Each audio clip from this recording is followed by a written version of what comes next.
systems of linear equations is similar to what we did with solving systems of quadratic equations and linear equations, but it's so much easier.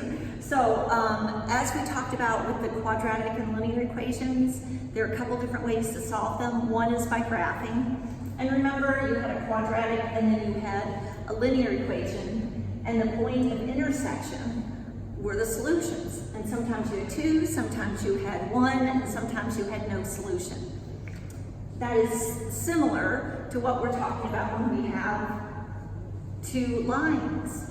And the point of intersection is going to be the solution, but sometimes you will have no solution, as in the case of parallel lines, or you will have infinitely many solutions, which encases the same line.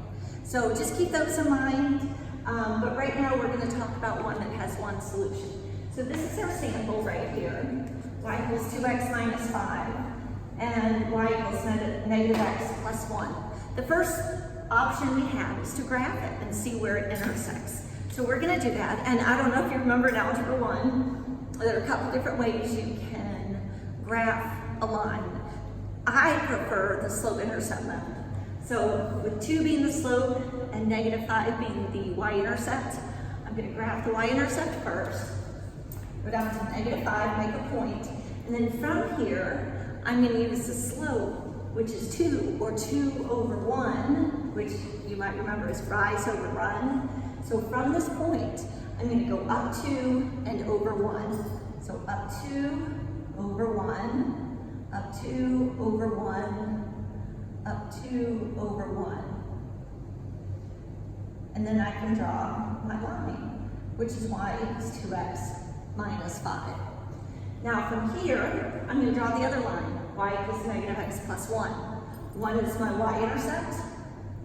And then my slope, you can see it's a negative x, which is the same thing as negative 1 or negative 1 over 1. So because it's negative, from this point, I'm going to go down 1 and then over 1. So down 1 over 1, down 1 over 1, down 1 over 1. And I can see my line is here. Y equals negative x plus 1. And you can see the point of intersection. It's very clear. It's at 2, negative 1.